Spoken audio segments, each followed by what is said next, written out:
Wabarakatuh.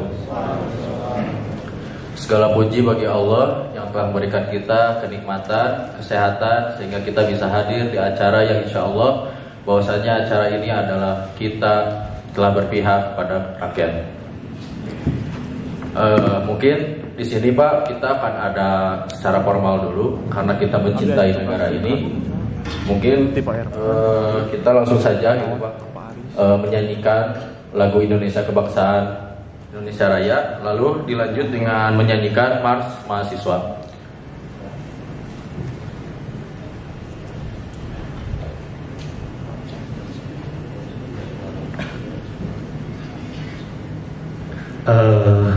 Dikarenakan sudah ada perda wawasan kebangsaan bahwa di semua instansi termasuk DPRD jam 10 itu ada menyanyikan lagu Indonesia Raya. Jadi mungkin nanti ketika sudah waktunya kita bisa melaksanakan gitu ya. Kita rakyat Pak, jadi aturan kita aja gitu Pak. Karena kita cinta negara ini, jadi biarkan kita untuk menyanyikan lagu ini. Jadi 2 kali gak Bapak ya? Ya itu mah yang satu makan Bapak, yang satu kita.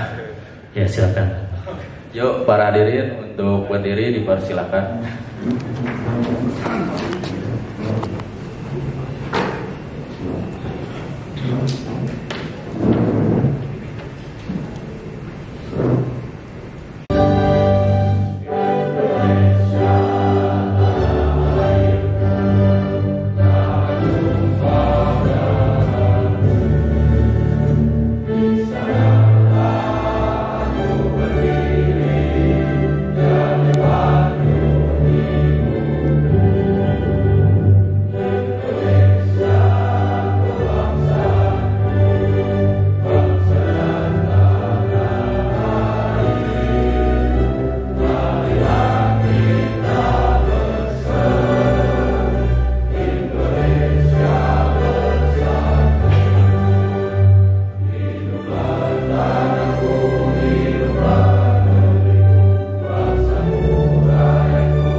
Sebuah catatan kebanggaan.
rindu kemenangan, wahai kalian yang turun ke jalan demi mempersembahkan jiwa dan raga untuk negeri tercinta. Wahai kalian yang rindu kemenangan, wahai kalian yang turun ke jalan demi mempersembahkan jiwa dan raga untuk negeri tercinta, untuk negeri tercinta. Silakan kepada hadirin untuk duduk. Beberapa kegiatan kami sehingga kami dapat hadir sampai hari ini karena kita fokus terhadap isu yang kita kaji dan perjuangkan sampai hari ini.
Ya, begitu panjang ya perjalanan kita sampai hari ini, dari mulai kucing-kucingan, komunikasi yang jelek dan lain-lain, kita hadapi kekecilan ini bersama-sama gitu. Oke Pak, tanpa ada berlebihan lagi ya, di sini kita akan langsung saja ke dalam isi. Di sini ada penyampaian sebuah materi dari beberapa tuntutan yang mungkin akan disampaikan kepada Bapak. Dan materi ini akan diisi oleh kawan kami. Silakan untuk menyampaikan kajiannya, kuliah mau 3 atau 6 SKS, silakan. Terima kasih. Assalamualaikum warahmatullahi wabarakatuh. Salam sejahtera bagi kita semua. Yang terhormat Bapak Ibu pimpinan DPRD Kabupaten Garut, yang terhormat Bapak Kepolisian, Bapak Satpol PP dan rekan-rekan media dari berbagai kota atau dari Kabupaten Garut. Sebelumnya perkenalkan, nama saya Iqbal Suryanto dari Institut Teknologi Garut dan juga Koordinator Forum Pemuda Pelajar Mahasiswa Garut.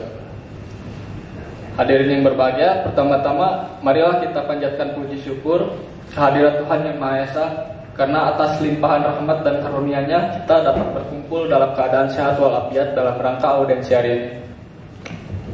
Kami mengucapkan terima kasih yang sebesar-besarnya atas waktu dan kesempatan yang diberikan oleh Bapak Ibu anggota DPRD Kabupaten Garut untuk menerima kami. Audiensi ini merupakan bentuk silaturahmi sekaligus forum dialog yang kami harapkan bisa menjadi wadah aspirasi, masukan dan diskusi konstruktif dan demi kepentingan bersama, khususnya dalam permasalahan alih fungsi lahan pertanian pangan. Perlindungan lahan pertanian pangan telah diatur dalam Undang-Undang Nomor 41 Tahun 2009 tentang perlindungan lahan pertanian pangan berkelanjutan. sebagaimana penjabaran dari ketentuan pasal 33 ayat 3 Undang-Undang Dasar Negara Republik Indonesia tahun 1945 bahwa sumber daya alam dimanfaatkan untuk sebesar-besarnya bagi kemakmuran rakyat.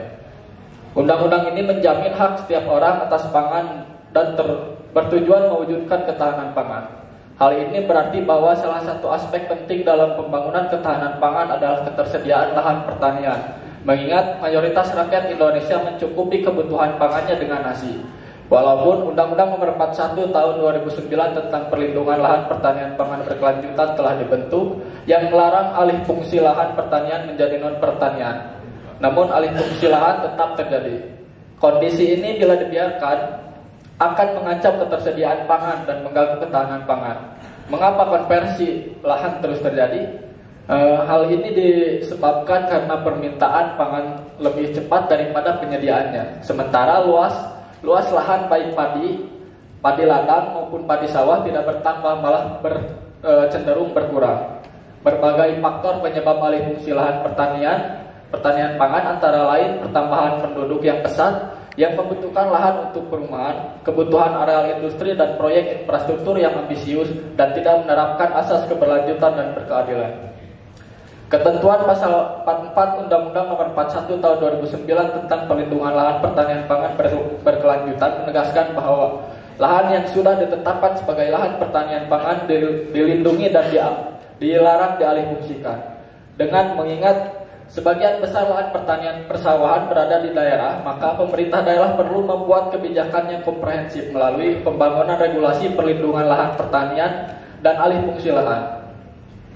Undang-Undang Nomor 18 Tahun 2012 tentang pangan sebagaimana telah diubah dengan Undang-Undang Nomor 6 Tahun 2023 tentang penetapan peraturan pemerintah pembantu Undang-Undang Nomor 2 Tahun 2022 tentang Cipta Kerja menjadi undang-undang, meneguhkan bahwa ketahanan pangan adalah suatu kondisi terpenuhinya pangan bagi negara sampai perseorangan yang tergambar pada tersedianya pangan yang cukup, terjangkau serta tidak bertentangan dengan agama. Mewujudkan ketahanan pangan merupakan tanggung jawab dan kewajiban pemerintah pusat serta pemerintah daerah. Pemerintah daerah perlu merumuskan kebijakan pengamanan lahan pertanian sawah agar tidak dialihfungsikan ke non-pertanian. Dalam konseptual ini, dapatkah hukum dipergunakan menyelamatkan lahan pertanian pangan dan melakukan rekayasa kebijakan melalui formulasi aturan guna mencegah berkurangnya luas lahan pertanian pangan di Kabupaten Garut, Provinsi Jawa Barat ini.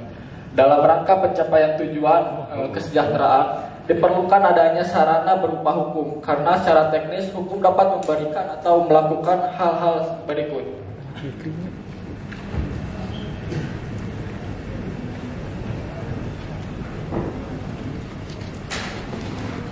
Lanjut. 1. Hukum merupakan suatu sarana untuk menjamin kepastian dan memberikan prediktabilitas di dalam kehidupan masyarakat. 2. Hukum merupakan sarana pemerintah untuk menerapkan kebijakan dan sanksi. 3. Hukum dapat dipakai oleh pemerintah sebagai sarana untuk melindungi kelompok rentan. 4. Hukum dapat digunakan sebagai sarana untuk mendistribusikan sumber-sumber daya. Dan 5. Hukum merupakan indikasi adanya kebijakan yang wajib diimplementasikan.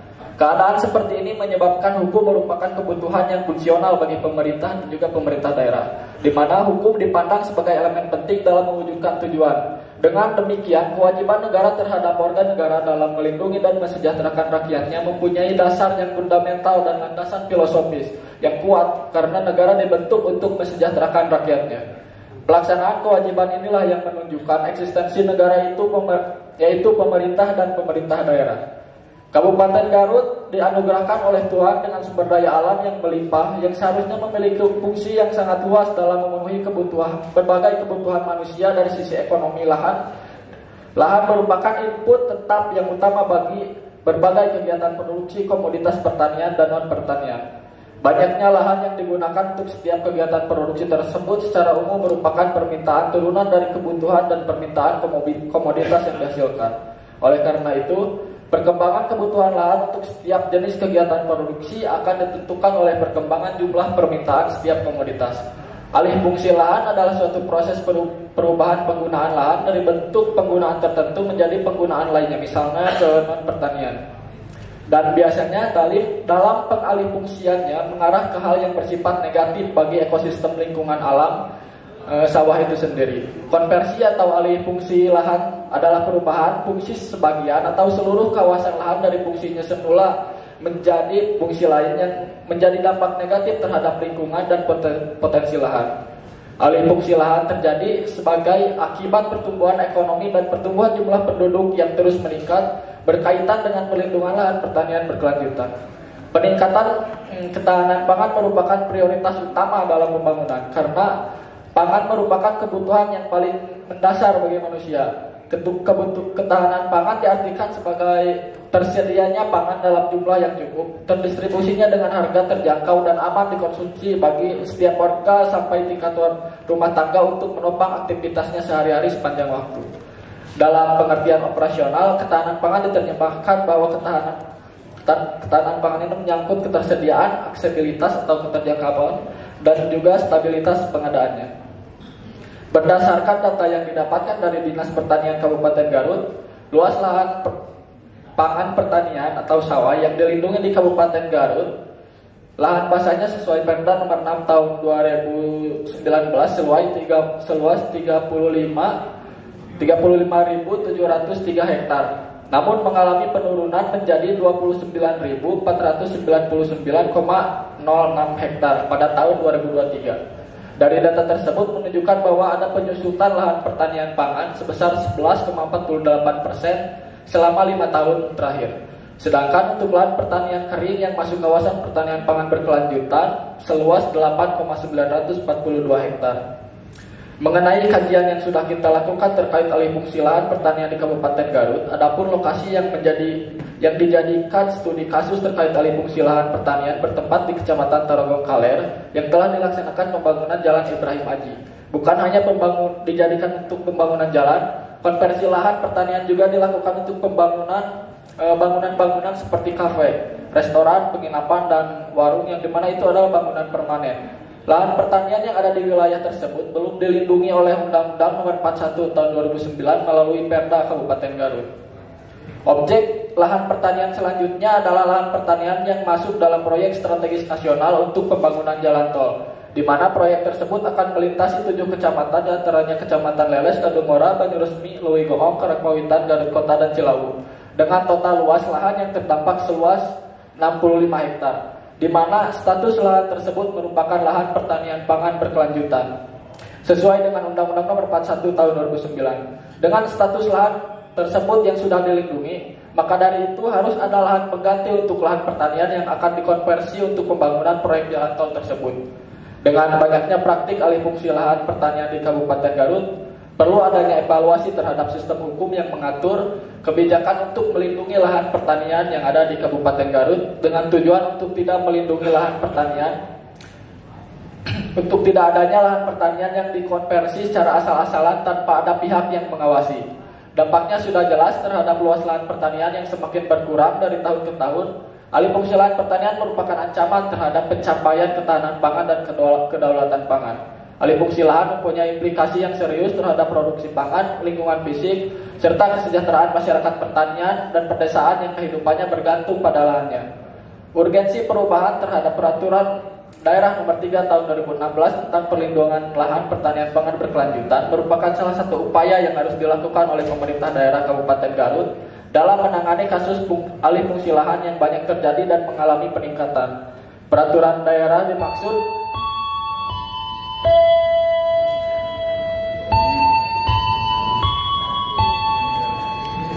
mohon perhatian kepada sivitas di lingkungan pemerintah Kabupaten Garut, dimohon berdiri. Menyanyikan bersama lagu kebangsaan Indonesia Raya.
Disilakan untuk ini itu bisa dibentuk berita acara ataupun kesepakatan bersama bahwa ini memang harus dijalankan oleh pemerintah daerah ataupun dikawal bersama dengan teman-teman mahasiswa.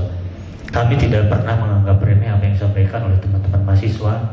Kami selalu sigap dan menindaklanjuti apa yang telah disampaikan oleh teman-teman mahasiswa. Contohnya seperti menyampaikan ke pemerintah pusat apa saja yang terkait masalah tuntutan ataupun yang disampaikan terkait masalah Indonesia Gelap ataupun RUU TNI. Tapi kalau berbicara poin-poin yang disampaikan di permohonan ataupun berkas konsep MOU, pada dasarnya ini tugas kami pemerintah Kabupaten Garut, tugas kita bersama bahwa untuk melaksanakannya. Tapi tahapan dan mekanisme itu harus ditempuh sesuai peraturan perundang-undangan. Kami mungkin di sini memohon waktu ataupun memproses apa saja yang nanti akan kita sepakati. Contoh terkait LP2B ini memang tidak sederhana. Ini perlu tindak lanjut yang sangat luar biasa, dan sudah beberapa teman aliansi mahasiswa ataupun masyarakat yang menyampaikan ke kami bahwa memang Perda LP2B ini perlu peninjauan ulang terkait masalah luas ataupun penindakan-penindakan yang perlu kita lakukan di pemerintah Kabupaten Garut. Itu mungkin yang bisa saya tanggapi terkait masalah MOU. Nanti kita silakan. Ini memang terkait masalah mimbar bebas. Saya sudah sampaikan bahwa hal ini ayo kita lakukan. Dan di sini hadir Ibu Wakil, mungkin di sini nanti bisa mempertegas apa saja yang diharapkan oleh teman-teman mahasiswa, nanti bisa ditanggapi oleh Ibu Wakil. Mungkin terlebih dahulu supaya Abdul ya, Ibu Wakil Bupati Garut telah hadir di sini. Terima kasih Ibu Wakil. Bahwa memang Pak Bupati tidak bisa hadir, nanti mungkin diwakili oleh Ibu Wakil Bupati. Waktu dan tempat mungkin untuk menanggapi ataupun menyambut teman-teman mahasiswa kami persilakan.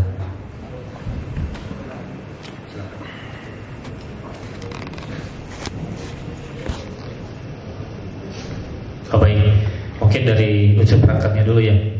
Silakan dari Kadis PUPR.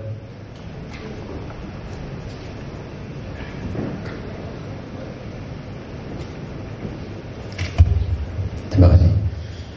Bismillahirrahmanirrahim. Assalamualaikum warahmatullahi wabarakatuh. Selamat pagi, salam sejahtera untuk kita semua. Sampurasun.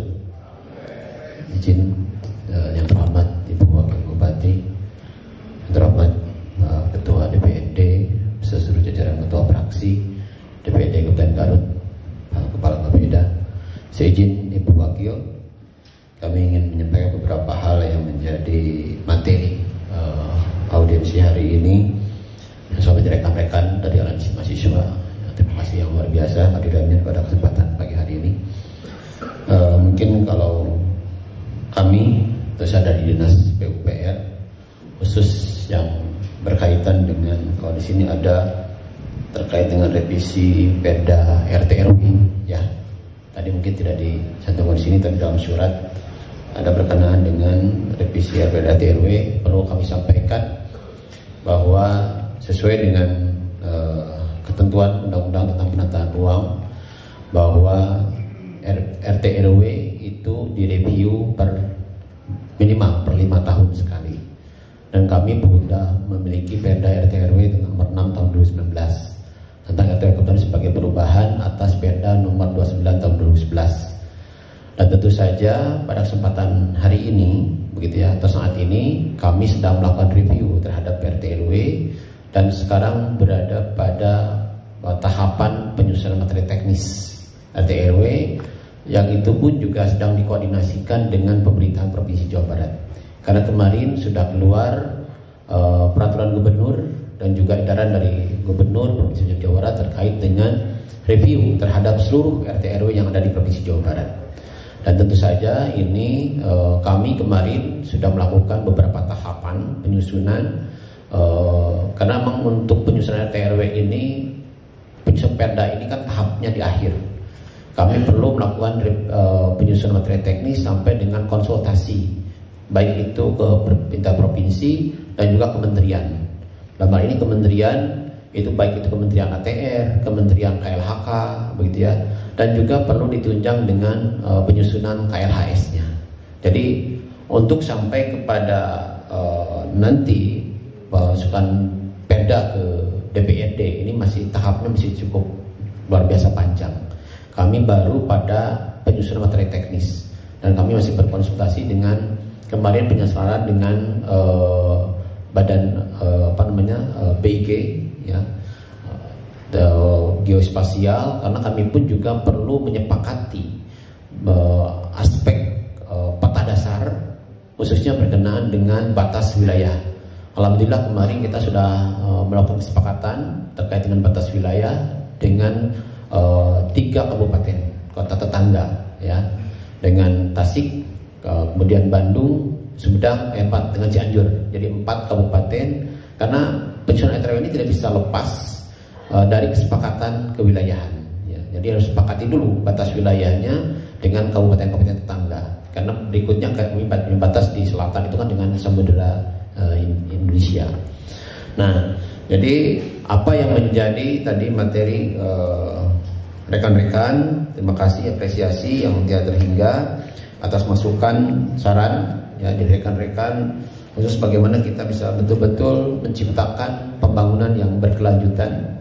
Tentu saja RT RW menjadi naungan ya terhadap keseluruhan aktivitas yang nanti akan ada di wilayah Kabupaten Garut. Khususnya untuk tadi berkenaan dengan masalah alih fungsi lahan, sebenarnya mungkin nanti ada keterlibatan sektor yang lain, begitu ya. Ada dinas pertanian tentu saja. Cuman perlu kami sampaikan bahwa kami tentu saja sudah memasukkan salah satu poin terkait dengan LP2B, KP2B itu dalam RT RW yang sedang disinkronisasi ya. Karena di dalam undang-undang tidak hanya saja LP2B dan masalah KP2B, tapi juga termasuk dengan LSD, ya, lahan sawah yang dilindungi. Ini merupakan amanat daripada undang-undang, dan ini tentu saja kita perlu sinkronisasi dengan seluruh sektor, begitu ya. Jadi tidak hanya saja menjadi kewenangan dari Dinas Penanaman Uang, tapi juga di situ ada sektor-sektor yang lain, tentunya pertanian, Kementerian Pertanian, Ketahanan Pangan dan yang lain sebagainya. Jadi kalau bicara tentang bagaimana kemudian kita masalah LP2B yang tidak kalah penting sebenarnya dari LP2B, tentu saja kalau tadi disampaikan terkait dengan ketentuan-ketentuan bagaimana alih fungsi lahan untuk program-program prioritas nasional atau kepentingan umum tadi sudah betul, sudah diatur sedemikian rupa. Jadi negara sudah begitu luar biasa mengatur ketentuan. Namun demikian, tentu saja kita perlu juga melihat faktual yang ada di lapangan. Bagaimana peran serta masyarakat? Ya, alih fungsi yang banyak terjadi, ini juga tidak terlepas dari peran serta masyarakat. Bagaimana kemudian alih fungsi yang dilakukan oleh masyarakat itu sendiri, begitu ya? Kami tentu saja sebagai pemerintah itu punya fungsi regulatori, pengaturan, tapi implementasi juga ada di masyarakat. Sehingga tentu saja melalui mimbar ini saya apresiasi juga mahasiswa sudah bisa berperan. Bagaimana bisa mensosialisasikan, bisa memberikan pemahaman kepada masyarakat, bagaimana bisa membangun sesuai dengan ketentuan peraturan yang perundang-undangan. Berapa kemudian, mohon maaf, kita rekan-rekan tentu saja juga melihat di lingkungan sekitarnya, bagaimana dengan pembangunan yang dilakukan oleh masyarakat itu sendiri. Apakah mereka sudah memenuhi regulasi-regulasi yang sudah ada? Jadi mari kita bersama-sama ya melaksanakan ini, tidak hanya tugas pemerintah, tapi juga tugas seluruh komponen, termasuk juga masyarakat dan juga rekan-rekan. Kami sangat apresiasi dan mudah-mudahan melalui audiensi ini juga semakin terbuka. Bagaimana kemudian komunikasi yang kita akan bisa lakukan, gitu ya. Bagaimana peran-peran yang harus bisa jalankan kita bersama, gitu ya. Karena tentu saja kalau untuk pemerintah untuk bisa membangun pasti melalui berbagai tahapan. Untuk bisa menjamin jalan pasti dari mulai MS-nya, DED-nya, gitu, AMDAL-nya. Tapi bagaimana dengan yang dilakukan oleh masyarakat? Apakah kemudian juga bagaimana alih fungsi yang sudah terjadi sampai dengan hari ini? Ini juga saya kira itu luar biasa begitu ya, yang perlu menjadi perhatian kita bersama. Mudah-mudahan mari kita dorong bersama. Saya kira di sini hari ini pemerintahan hari ini luar biasa begitu ya, mulai kepemimpinan Pak Bupati, Ibu Wakil Bupati dan juga DPRD yang insya Allah nanti bersinergi, dan kita di dinas teknis akan senantiasa melaksanakan apa yang menjadi arahan dan kebijakannya. Saya kira seperti itu. Terima kasih dengan rekan. Bila doya wadinalaya wabarakatuh. Wassalamualaikum warahmatullahi wabarakatuh. Waalaikumsalam. Silakan Pak Didit dari Bapeda apa yang akan disampaikan. Silakan. Bismillahirrahmanirrahim. Assalamualaikum warahmatullahi wabarakatuh. Mohon izin Bu Wakil yang kami hormati, pimpinan DPRD serta terkhusus para ketua fraksi yang kami hormati, Ibu Wakil Bupati yang kami hormati, rekan-rekan dari Aliansi Mahasiswa Garut yang juga kami hormati dan kami banggakan. Kami tentu mencatat mulai dari tadi pembukaan, pengantar, kemudian juga ada menyampaikan kajian berkenaan dengan alih fungsi lahan yang dikaji tadi oleh rekan-rekan dari Aliansi Mahasiswa. 4 tuntutan barangkali yang ingin kami sampaikan, bukan penjelasan, hanya sekedar menyampaikan informasi saja, bahwa pertama berkenaan dengan tuntutan untuk pembentukan pansus kajian-kajian. Saya kira kajian-kajian yang sekarang sedang dilaksanakan terutama dalam rangkaian dengan perubahan Perda RT/RW tadi sudah disampaikan oleh rekan kami dari Dinas PUPR yang tahapannya pun sudah berjalan sekarang. Nah, adapun berkenaan dengan penguatan terhadap revisi Perda nomor 3 tahun 2016 tentang lahan pertanian pangan berkelanjutan pada pusat kegiatan lokal perkotaan di Kabupaten Garut. Ini beberapa kali kami juga sering kali diskusi, mendapatkan arahan dari DPRD, dari para ketua fraksi, bahwa respon kita pemerintah daerah memang harus cepat terhadap rumusan kebijakan atau bahkan juga evaluasi terhadap kebijakan yang dipandang harus segera mengatur lebih lanjut mengenai penetapan lahan pertanian berkelanjutan. Terus juga kami juga tentu saja harus merespon ada berita acara yang pernah dilakukan dalam kesepakatan lahan sawah dilindungi. Pimpinan barangkali ini juga menjadi perhatian kita bersama. Pernah ada berita acara kesepakatan verifikasi aktual penyelesaian ketidaksesuaian lahan sawah yang dilindungi dengan rencana tata ruang Kabupaten Garut, dan itu sudah menjadi bagian integral dari proses evaluasi dan revisi Perda RT/RW yang diselenggarakan oleh pemerintah daerah melalui fungsinya Dinas PUPR. Kami ingin fokus kepada apa yang disampaikan tadi. Tentu saja Perda 3 tahun 2016 pimpinan, mohon izin, itu menjadi bagian yang bersama-sama dalam memanfaatkan momentum dan tahapan perubahan Perda RT/RW ini. Jadi tentu saja jika urusan hal-hal yang berkenaan dengan pansus, tentu saja nanti pimpinan DPRD yang akan menyampaikannya. Kemudian tadi tiba-tiba saja izin Bu Wakil ada, karena kami baru baca dan baru mendengar sekarang dalam alih fungsi ini, dalam isu alih fungsi ini, dalam isu penguatan terhadap revisi Perda RT/RW maupun Perda LP2B, itu ada revitalisasi pasar induk. Izin kami sampaikan bahwa pemerintah daerah sampai saat ini kami tengah melakukan beberapa penyusunan dokumen perencanaan pembangunan. Yang pertama adalah kita tengah menyiapkan dokumen rencana tahunan untuk tahun 2026. Ini sudah sampai pada tahap persiapan penyelenggaraan Musrenbang RKPD tahun 2026. Insya Allah nanti kalau Musrenbangnya kami catat menjadi salah satu bagian yang kita undang, izin Ibu Wakil dari Aliansi Mahasiswa. Kemudian yang kedua, kami juga tengah menyiapkan rancangan awal RPJMD Kabupaten Garut tahun 2025-2029. Ini pada tahap penyusunan rancangan awal yang akan didahului, insya Allah agendanya direncanakan pada pertengahan bulan April ini akan ada konsultasi publik dulu untuk rancangan awal RPJMD kita yang 5 tahunan itu tadi. Nah, saat ini pun kita tengah menyelesaikan karena harus menyelesaikan evaluasi triwulan 1 untuk perubahan RKPD tahun 2025. Penyesuaian terhadap arahan-arahan pusat dan provinsi itu tengah kami lakukan terus-menerus pada saat ini. Sehingga apabila bicara pasar induk untuk menjamin harga itu memang menjadi bagian yang tentu saja menjadi pantauan dalam implementasi kebijakan pemerintah daerah. Bukan hanya pasar induk, kami juga melakukan pemantauan harga melalui fungsi teman-teman kami di Dinas Indah itu terhadap pasar-pasar induk yang lainnya yang ada di wilayah-wilayah kecamatan.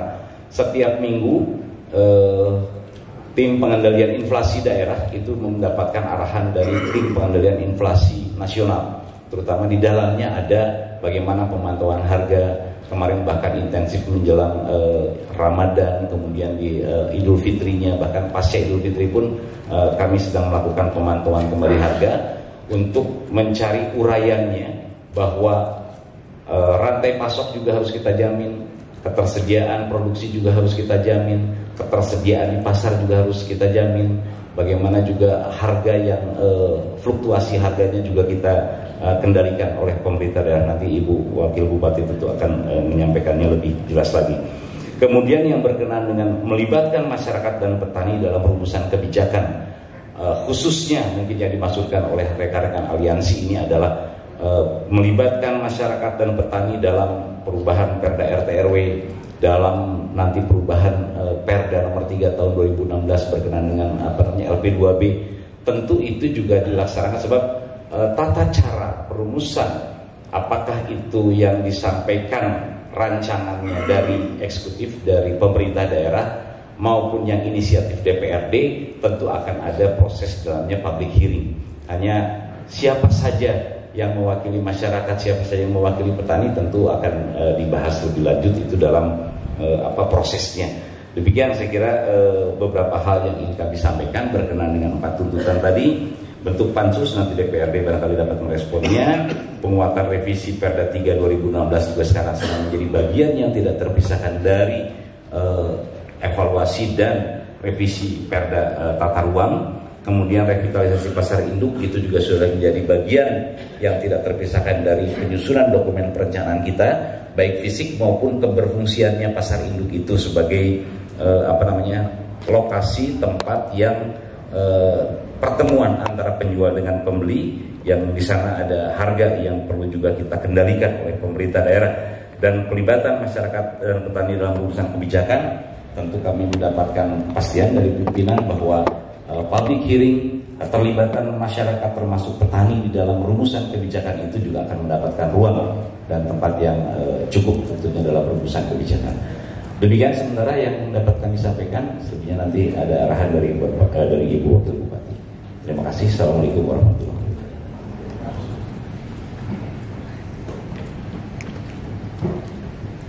Bismillahirrahmanirrahim. Assalamualaikum warahmatullahi wabarakatuh. Yang saya terkait dengan pelibatan masyarakat dan petani tentu saja. Jadi sebenarnya pelibatan masyarakat dan petani ini tidak hanya harus dikumpulkan secara formil di ruangan DPR seperti ini, tapi dengan kami ada di lapangan, pun dengan hari ini ada digitalisasi, adanya media sosial mempermudah komunikasi, tentu saja walaupun tidak semua tertanggapi, tapi dari situlah segala kebijakan kami berangkat. Itu kenapa hari ini arah pembangunan menuju pemberantasan premanisme, karena hari ini terjadi begitu. Percuma dengan segala kebijakan yang sangat bagus, yang sangat indah, tertulis dengan rapi dalam perda, dalam perbu, kalau ternyata secara pelaksanaannya banyak resistensi di dalam. Jadi ada banyak hal yang hari ini sedang kami perbaiki dahulu. Prioritas pembangunan tentu saja tetap menjadikan Garut sebagai kabupaten yang berdaya, yang mandiri dari pertanian. Sehingga kalau tadi teman-teman berbicara soal pasar induk, ya pasti sudah masuk dalam hitungan dan juga terkait dengan 100 hari kerja hari ini. 100 kerja hari ini kami di awal-awal adalah belanja masalah, dan yang kesini adalah konsolidasi. Terkait dengan eksekusi mungkin tidak semua terrealisasi dalam bentuk hasil akhir, tapi minimal dalam rencana pembangunan itu sudah tertuang gitu. Dan teman-teman juga jangan khawatir, Pak Bupati dan saya akan sangat berpihak pada kebaikan masyarakat. Kalau melibatkan masyarakat sudah pasti. Kalau menuruti apa kata masyarakat 100% nurut, belum tentu. Kenapa? Kadang-kadang banyak masyarakat kita yang hanya memiliki pandangan profit base. Kalau mau berbicara soal keberlanjutan atau sustainability, itu diperlukan kajian dari akademisi, dari ahli-ahli, dari komunitas ya, pentahelix itu. Sehingga ketika kami tidak menuruti apa kata masyarakat, bukan berarti kami tidak melibatkan, tapi mungkin kajiannya tidak sama dengan apa yang menjadi keinginan masyarakat, dan pasti dicari alternatif yang lebih baik. Itu saja terkait dengan hal-hal yang berurusan dengan DPRD.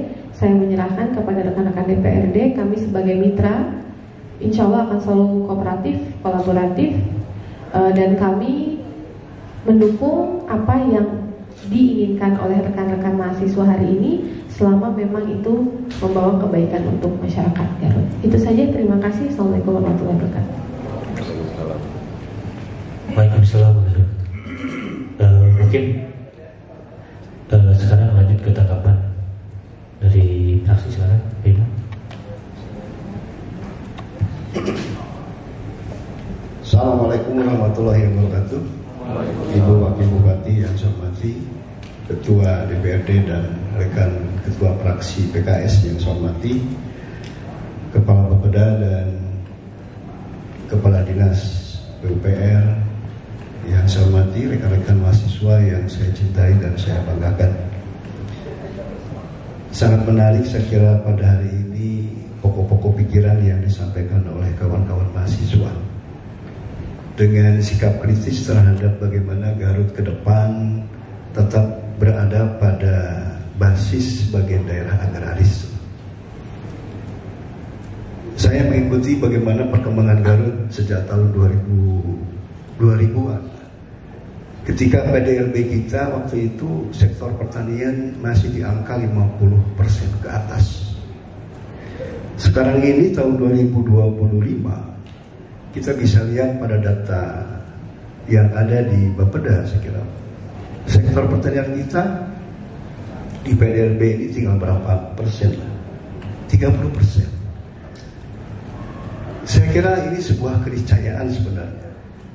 Ketika usia daerah, pertambahan penduduk, kebutuhan hidup, semuanya berada pada ruang yang tentu saja akan mengurangi ketersediaan lahan. Ini sebuah keniscayaan. Oleh karena itu dibutuhkan ada sebuah kebijakan yang bisa menyeimbangkan antara apa yang dibutuhkan sehingga akan berdampak pada berkurangnya lahan dengan ketersediaan terhadap apa yang seharusnya itu tetap ada. Ya seperti sawah kita ini. Yang paling berat LP2B itu adalah mengendalikan perubahan fungsi lahan yang notabene lahannya bukan milik pemerintah, sepenuhnya adalah milik rakyat, yang tentu saja akan ditentukan oleh seberapa besar kesadaran si pemilik lahan untuk tetap mengikuti apa yang diarahkan oleh Undang-Undang Nomor 41 itu. Sehingga problem inilah saya kira yang seringkali dihadapi oleh pemerintah. Sekalipun pemerintah seharusnya tidak boleh menyerah, karena ada sebuah sarana kebijakan yang mestinya dilakukan dalam bentuk pengendalian pemanfaatan ruang, sehingga penggunaan lahan-lahan yang seharusnya itu untuk kegiatan persawahan, tetapi akibat kebutuhan entah untuk jalan, entah untuk perumahan, sehingga dimungkinkan adanya alih fungsi lahan, maka ada satu pendekatan yang disebut dengan kebijakan percetakan sawah baru. Disyaratkan setiap penggunaan lahan untuk tetap berada pada jumlah yang cukup, itu disyaratkan adanya percetakan sawah baru. Pertanyaan besarnya adalah bagaimana mungkin percetakan sawah baru ini bisa menjadi sawah yang berfungsi baik tanpa didukung oleh irigasi teknisnya. Oleh karena itu saya kira hal yang menurut saya perlu juga pemikiran kawan-kawan mahasiswa. Garut ini cukup kaya dengan sumber-sumber pengairan. Kita punya banyak situ. Ada situ Bagendit, ada situ Cangkuang. Benarkah dua situ ini sudah bisa menjadi sumber pengairan bagi sawah-sawah yang seharusnya itu menghasilkan padi? Mungkin rekan-rekan mahasiswa tahu lah bahwa Garut ini berada di hulu dan Cimanuk. Dan Garut ini dinilai memiliki kearifan yang sangat besar. Bagaimana dengan perlakuan agar hulu dan Cimanuk ini tetap bertahan baik, agar masyarakat di daerah hilir das Cimanuk itu bisa tetap hidup. Majalengka dan Sumedang misalnya. Oleh karena itu pemerintah pusat pada tahun 2000-an itu membangun Dam Lewi Goong agar Sungai Cimanuk ini bermanfaat bagi Garut. Karena selama ini Sungai Cimanuk persentasenya sangat kecil memberikan manfaat untuk Garut. Karena posisi Sungai Cimanuk itu berada di bawah, sementara sawah itu ada di atas. Oleh karena itu pemerintah pusat sepakat Garut diberikan ada satu program, yaitu pembangunan Dam Lewi Goong. Dam yang permukaannya ada di Copong, mengatur air Cimanuk yang kemudian disalurkanlah ke situ Bagendit. Bagaimana membuka salurannya? Dibebaskanlah tanah, dan saya kira pemerintah pusat dan pemerintah provinsi ini sudah membebaskan tanah sedemikian luas dan sekarang sudah menjadi saluran. Hanya saya kira tindak lanjut dari itu semua itu berhenti. Padahal jika itu berfungsi, maka berdasarkan rencana teknis awal 5.000 hektar sawah di daerah Garut Utara ini bisa diairi. Problem besarnya adalah situasi Bagendit tidak normal karena sedimentasinya sangat berat, sangat akut akibat debu Gunung Galunggung yang tidak pernah dikeruk, sehingga kedalaman situ Bagendit itu sangat dangkal. Kemarau 1 bulan misalnya itu sudah kekurangan air. Jika saja itu kita prioritaskan untuk menjadi sumber pengairan, saya kira penggunaan jalan yang menghabiskan sawah, pembangunan perumahan yang menggunakan sawah, itu bisa diganti dengan berfungsinya situ Bagendit mengairi 5.000 hektar di wilayah utara. Pertanyaannya itu tugasnya apa? Saya kira yang mestinya kita dorong agar sumber-sumber air kita ini bisa berfungsi secara maksimal untuk kebutuhan pertanian kita. Wisata bolehlah, tapi menurut saya itu adalah fungsi turutan, fungsi yang sebenarnya tidak harus dibangun konteks Garut ya, karena kita kaya dengan wisata alam, dengan berbagai anugerah Allah gitu. Oleh karena itu saya kira saya setuju dengan apa yang disampaikan melalui pokok pemikiran rekan-rekan mahasiswa. Sehingga mari kita bersama-sama untuk mendorong pemerintah daerah agar mampu menyusun, melaksanakan kebijakan yang tepat begitu di tengah-tengah situasi yang sangat sulit. Saya kira problem besar di dalam alih fungsi lahan ini memang ini sangat kompleks, sangat rumit, sehingga Jalan keluarnya adalah bagaimana kita mencari terobosan untuk dapat menghadirkan sebuah kebijakan yang secara drastis begitu menambah sawah baru. Saya cenderung bagaimana memanfaatkan situ Bagendit. Salurannya sudah nyambung. Ya. Saya masih ingat bagaimana waktu itu pembebasan tanah mulai dari ujung Sungai Cimanuk di Cokong sampai ke Bagendit, Pak. Itu sudah nyambung. Cuman situ Bagendit ini yang belum dikeruk, Pak. Jika saja waktu itu dana yang sekarang digunakan untuk membangun sarana wisata itu digunakan saja untuk mengeruk situ Bagendit, menormalisasi situ Bagendit dengan barangkali debit airnya yang cukup, maka wilayah utara saya kira ya akan bisa terairi. Jadi menurut saya gagasan-gagasan mahasiswa yang hari ini sedemikian hebat menurut saya melalui aliansi ini menjadi sinergi dengan bagaimana kebijakan pemerintah ke depan. Sekaligus saya di sini menyampaikan harapan kepada Ibu Wakil Bupati agar bagaimana program yang saya kira sudah berjalan tentang Dam Lewi Goong ini bisa berfungsi secara maksimal. Saya kira investasi dana pemerintah di sana sudah besar, ya, membangun Dam Lewi Goong yang ada di Banyuresmi, ya, termasuk mulai dari konstruksi di depan Cokong sampai dengan pembebasan ada restoran yang waktu itu berfungsi harus dikosongkan karena dia termasuk wilayah yang terairi. Jadi saya kira ini penting lah. Kalau saja itu bisa, saya kira mudah-mudahan ya alih fungsi lahan yang kita sekarang repot ya LP2B sebenarnya di Perda nomor 3 2016 itu hanya 3 kecamatan. Garut Kota, Tarogong Kidul dan Karangpawitan sebagian.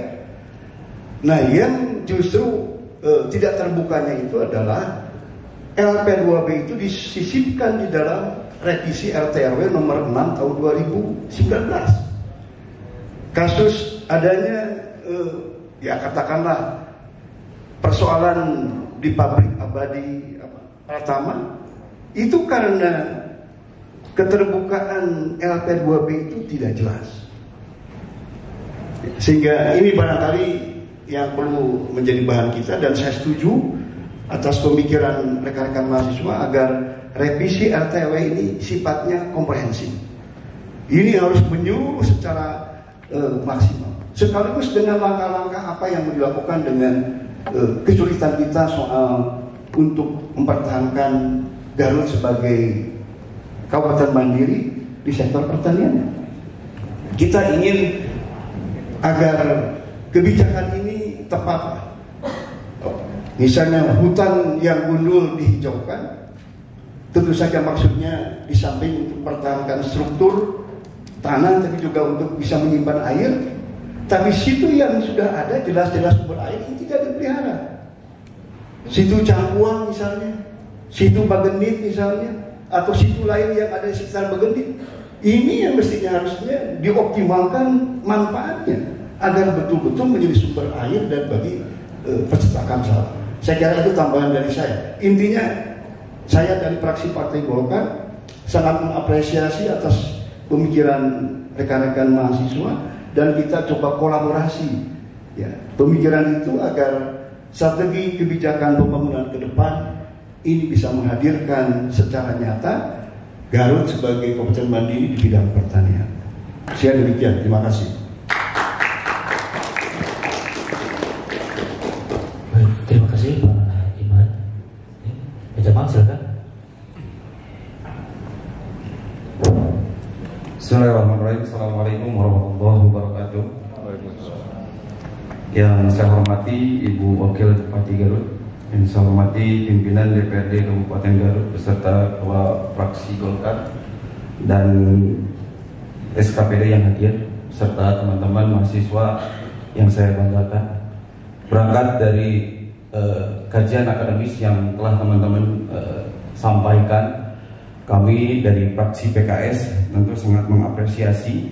Mudah-mudahan ini menjadi langkah konkret sinergi antara legislator dengan masyarakat dalam rangka mendorong upaya konkretisasi adanya public hearing dalam proses pembentukan kebijakan-kebijakan yang berbasis regulasi atau kebijakan-kebijakan yang berbasis implementasi. Nah teman-teman, mari kita coba merenungi begitu Tuhan yang Maha Kuasa sangat melimpahkan anugerahnya terhadap Kabupaten Garut. Hadir di Kabupaten Garut, daratan, sawahan, gunung, bahkan lautan yang harus dimanfaatkan oleh masyarakat Kabupaten Garut. Pada prinsipnya adalah dalam rangka untuk mencapai kesejahteraan masyarakat. Teman-teman mengetahui bahwa landasan filosofis Negara Kesatuan Republik Indonesia adalah dalam rangka mencerdaskan kehidupan bangsa, melindungi segenap tumpah darah Indonesia, dan ikut serta dalam menjaga ketertiban dunia. Nah tentu teman-teman, apa yang telah tadi disampaikan, ada 4 tuntutan mengenai LP2B, kemudian keterlibatan public hearing dalam proses pansus, revitalisasi pasar induk, dan mimbar bebas di 100 hari kerja adalah bukti konkret bahwa mahasiswa adalah hadir sebagai agent of change untuk proses kebijakan-kebijakan yang pro terhadap rakyat dalam rangka terjadinya check and balances antara legislatif dan eksekutif. Saya coba ingatkan bahwa teman-teman, dalam proses pemanfaatan tanah di Republik Indonesia itu diatur oleh Undang-Undang Pokok Agraria. Ada asas dan prinsip yang harus ditaati. Sebelum terbentuknya undang-undang atau regulasi berdasarkan hierarki peraturan perundang-undangan yang tercantum di dalam Undang-Undang Nomor 12 Tahun 2011 yang telah direvisi di dalam yang terbarunya, baik dalam undang-undang sampai ke peraturan daerah, itu harus taat terhadap Undang-Undang Pokok Agraria. Ada 7 asas prinsip yang harus kita patuhi dan kita ketahui bersama. Ada asas penguasaan negara. Pasti teman-teman udah tahu implementasi hak konstitusionalnya itu diatur di dalam pasal 33. Kekayaan yang terkandung di dalamnya dikuasai oleh negara, termasuk hak atas tanah. Kemudian berikutnya nanti ada asas fungsi sosial, ada asas hukum adat, ada asas nasional dan asas kebangsaan. Begitupun dengan asas pembatasan kepemilikan tanah demi kepentingan umum. Berikutnya adalah ada asas perencanaan umum, dan terakhir adalah ada asas pemeliharaan tanah. Ini adalah 7 prinsip asas yang harus dipatuhi oleh pemerintah dalam rangka pembangunan yang berkelanjutan. Dalam hal ini adalah apa? LP2B. Tentu kami dari fraksi PKS sangat sepakat dan setuju atas kajian-kajian akademis yang disampaikan oleh teman-teman mahasiswa. Harapannya adalah apa? Terjadi sinergi antara masyarakat yang diwakili oleh mahasiswa bersama pemerintah, baik eksekutif maupun legislatif, sehingga kebijakan-kebijakan nanti yang pada akhirnya diharapkan terbitnya perda baru, produk hukumnya adalah RT/RW yang berpihak terhadap keberlangsungan dan kesejahteraan rakyat. Alih fungsi lahan itu menjadi konsekuensi logis daripada pembangunan nasional. Daerah itu harus sinergi, baik tingkatan lokal, dalam hal ini kabupaten atau kota, bersama regional atau provinsi, dalam hal ini Jawa Barat, dan melaksanakan visi nasional. Dalam hal ini adalah cita-cita 8 asta cita Presiden Bapak Prabowo. Dalam rangka menunjang apa? Menunjang ketahanan pangan nasional. Tentu langkah konkretnya, sebagaimana tadi Bapak Iman telah menyampaikan, secara sosiologi bahwa di Kabupaten Garut proses ketahanan pangan, ketersediaan sawah ini harus diimbangi dengan persediaan sumber air. Tentu mudah-mudahan harapannya legislatif bersama eksekutif bisa sinergi kolaborasi dalam rangka apa? Mengoptimalisasi ketersediaan sawah tanah guna mencapai ketahanan pangan ini. Salah satu solusi alternatifnya adalah dengan apa? mengoptimalisasi pengadaan sumber air, sehingga ini menjadi konsekuensi logis. Ketika RP2B nanti ada ahli fungsi lahan, kemudian melaksanakan asas-asas yang harus ditaati dalam undang-undang pokok agraria, kemudian perlu dilakukan revitalisasi di pasar induk dalam proses melaksanakan juga mendistribusikan hasil daripada pangan, itu adalah konsekuensi logis. Begitu. Dan harapannya kami dari DPRD sebagai legislatif menunggu, mendorong dan mengajak, serta mudah-mudahan secara proses mekanisme dan birokrasi public hearing itu terjadi, sehingga produk hukum dalam hal ini Perda RT/RW ini diharapkan dan sejatinya menjadi upaya dalam rangka kesejahteraan masyarakat Kabupaten Garut. Demikian mungkin yang dapat disampaikan dari fraksi PKS. Terima kasih. Ya, baik, terima kasih Pak Jamal atas penyampaian dan juga harapan-harapan yang diberikan. Saya rasa dari jajaran eksekutif dan juga Ibu Wakil Bupati sudah menyampaikan tadi, sudah disampaikan bahwa khususnya mungkin dari Ibu Wakil ada kesiapan yang disampaikan oleh Bupati ataupun Wakil Bupati selaku mitra kerja DPRD dan juga sama-sama menjadi unsur penyelenggara pemerintah daerah itu untuk berkomitmen dalam hal-hal pelaksanaan pemerintah Kabupaten Garut untuk yang lebih baik. Di mana tadi tanggapan-tanggapan dari teman-teman eksekutif ataupun legislatif untuk permasalahan apa yang disampaikan oleh teman-teman aliansi mahasiswa, saya harap itu menjadi dasar ataupun acuan untuk keberlangsungan ke pemerintahan Kabupaten Garut ke depan. Juga tadi Ibu Wakil mungkin mohon izin dikarenakan ada audiensi dengan PT Dambi, saya kira mungkin jikalau ada yang disampaikan cukup 5 menit bisa Bu Wakil dari teman-teman atau gimana?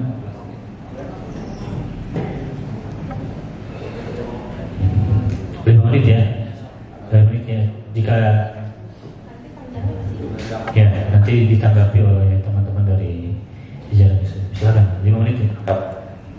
Kita kembali dulu aja ke poin aja pada tuntutan dan mungkin nanti keluaran dari pertemuan kali ini.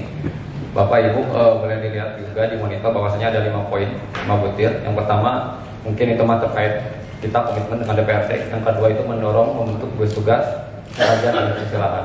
Nah, kita kan sebelumnya sudah ada perundingan dan penerimaan aksi demonstrasi Ibu dengan Bapak Ai. Awalnya kita fokus di LP2B, cuma masalahnya kompleks dan kemudian dipertanyakan apakah di Kabupaten Garut itu sudah ada gugus tugas atau belum. Nah, beliau menyatakan bahwasanya gugus tugas mengenai pengkajian alih fungsi lahan belum ada di Kabupaten Garut. Untuk mengantisipasi hal tersebut, sebelum revisi Perda RT/RW itu disahkan, rasanya kita tidak boleh menunggu lagi untuk mendorong gugus tugas terkait pengkajian alih fungsi lahan ini. Tidak terpaku hanya di LP2B, tapi semua tata ruang yang ada di Kabupaten Garut ini, baik itu industri, pertanian, ataupun nanti di daerah wisata dan sebagainya, irigasi dan sebagainya, itu masuk pada gugus tugas. Itu mungkin tuntutan yang konkret dari mahasiswa untuk didorong. Yang kedua, tadi mungkin sudah disepakati mungkin secara tidak langsung bahwasanya kita bukan terlibat di gugus tugas. Takutnya di sini salah pengertian, bukan kita terlibat di dalam gugus tugasnya, tapi kita ingin melihat controlling aja terkait pembentukan revisi Perda RT/RW ini. Artinya takutnya di sini ada salah tangkap atau salah paham bahwasanya mahasiswa dalam tanda kutip beraudiensi, berdemo, ingin masuk pada jajaran gugus tugas itu gak ada, tapi kita ingin controlling aja pelaksananya seperti apa mengenai revisi RT/RW ini. Yang selanjutnya tadi sempat disinggung oleh Kepala Dinas PUPR, kemudian dari Bapak Penda juga dan Ibu Wakil mengenai bahwasanya salah satu problem utama itu terkait LP2B ini ataupun lahan yang dilindungi ini adalah masyarakatnya yang tidak dalam tanda kutip ya mengalihfungsikannya sendiri karena memang lahannya kurang menerima manfaat dari lahan tersebut sehingga kebanyakan dialihfungsikan. Nah, makanya dapat poin yang keempat itu dari itu bahwasanya kenapa ada perubahan dari petani menjadi contoh di sekitaran Garut Pertama udah agak aneh untuk dibangun dan ya penghasilannya jadi lebih tinggi. Makanya dari itu kami merekomendasikan sekali lagi untuk mendorong pasar induk. Kenapa pasar induk menjadi dorongan dari mahasiswa itu sendiri? Karena kami melihat ada beberapa potensi yang akan mempengaruhi pada perekonomian daerah dan tadi petani itu sendiri. Melihat dari pembangunan daerah Kabupaten Garut juga sekarang ada 2 tol yang direncanakan mungkin, atau kemarin ada 1 tol yang sudah berjalan 3 tadi dan sekarang lagi ada peninjauan lagi ya. Makanya itu mungkin bisa mendorong juga untuk realisasi pasar induk sehingga nantinya mendorong terkait di komoditas pertanian ini memiliki harga yang minimal stabil, maksimalnya lebih tinggi sehingga petani pun tidak beralih menjadi selain petani gitu. Itu mungkin yang terakhir Ibu terkait mimbar bebas ini. Tadi itu 100 hari. Namun setelah pelaksanaan audiensi ataupun mimbar bebas ini, kami berharap dari Aliansi Mahasiswa Kabupaten Garut, pemerintah baik itu eksekutif maupun legislatif atau bahkan yudikatif, kalaupun ada isu daerah yang berkaitan dengan yudikatif, kita bertemu lagi untuk pertama kita menanyakan progres dari kesepakatan hari ini. Tadi gugus tugas RT RW, pembentukan Perda RT RW, realisasi ataupun ada gak rencana RPJMD-nya terkait pasar induk ini bisa direalisasikan kapan dan sebagainya. Kita ketemu lagi untuk menanyakan hal itu di mimbar bebas tajuk kedua ini, tajuk kedua yang akan datang. Bisa disepakati gak? Kalau buat pasar induk itu bisa realisasi gak? Soalnya kita juga takutnya rencana pembangunan Garut banyak banget, tapi APBD-nya yang harus diawet-awet. Mungkin kedepannya saya sih gini, kalau bikin ini ya bisa-bisa aja. Cuma mungkin kedepannya saya butuh juga ideasi dari teman-teman mahasiswa, gimana caranya supaya PAD kita naik. Itu karena itu lebih penting hari ini supaya kita bisa membangun banyak hal. Tapi kalau soal APBD hari ini kita sangat upayakan untuk memperjuangkan dulu aspek-aspek pembangunan yang terkait dengan kehidupan dasar masyarakat. Tapi kalau pasar terkait Ciawi ya, itu kita juga sudah ada arah ke sana dan bahkan perbaikan sedikit-sedikit. Cuman gini, waktunya kapan nanti kita harus lihat prioritas pembangunannya mana dulu. Bisa pasti bisa, pasti perlu.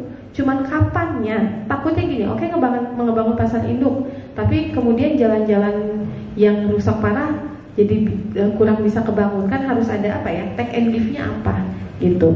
Nah kalau ini saya sangat setuju Kang, saya mah dengan segala masukan dari masyarakat betul perlu, tapi yang akhirnya menjadi kembali lagi ya begitupun ketika kita punya permintaan baik ke provinsi maupun ke negara adalah soal anggaran. Makanya hari ini saya mendengarkan, tapi nanti kita masukkan ke dalam istilahnya penampungan ide kita, ini masuk ke prioritas nomor berapa untuk dimasukkan dalam ranah anggaran. Gitu aja sih. Jadi everything sebenarnya bisa, cuman duitnya ada apa enggak, gitu aja. Ya, makanya tadi disebutkan di mimbar bebas kedua itu antara kan sekarang idenya baru dikasih, nanti mungkin diukur. Nah, penyampaian lagi di mimbar bebas realisasi seperti apa? Sekarang kan nggak perlu ada mimbar bebas ya, misalnya kami pasti terbuka dengan segala informasi.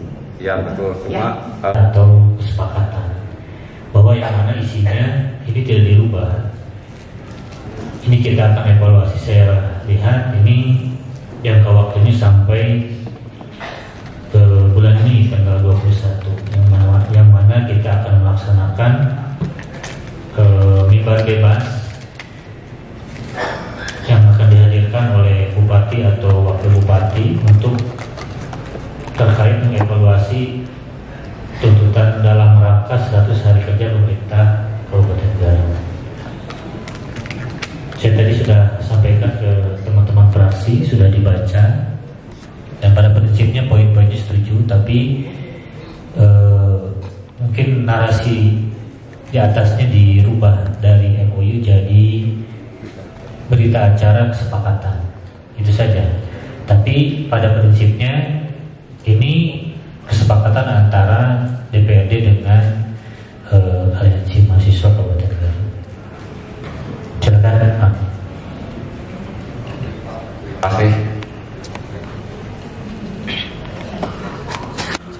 Sebelum ke situ Pak, saya agak tertarik dari pernyataan Pak Imam mengenai barusan terkait kontribusi mungkin dari DPRD terkait realisasi ini. Rasanya kurang berperan seperti itu secara tidak langsung DPRD itu mengenai realisasi terkait tuntutan Pak, atau seperti apa Pak? Biar lebih diperjelas lagi. Saya kira apa yang dituangkan di dalam rancangan MOU tadi sudah disampaikan oleh Pak Ketua, DPRD hanya sekedar merubah narasi di atasnya ataupun judul. Ya. Tentu saja fungsi kami adalah sesuai dengan kewenangan yang ada dalam undang-undang menyetujui atas apa yang nanti akan diusulkan oleh pihak eksekutif. Jadi tentu saja proses itu akan semakin kuat karena itu juga bagian dari apa yang disampaikan oleh rekan-rekan mahasiswa. Jadi maksud saya begini, dalam posisi DPRD tidak sebagai eksekutor lah kira-kira begitu Pak. Ya, posisinya di sebelah mana nih untuk penyelesaian tuntutan DPRD itu? Ya kami kan fungsinya pertama menyetujui dalam konteks APBD. Semua ini kalau misalkan ada yang berkaitan dengan beban anggaran pasti akan masuk di APBD. Nah, posisi kami tentu saja harus menyetujui. Kalau itu kan diusulkan oleh eksekutif. Kalau misalkan tidak diusulkan,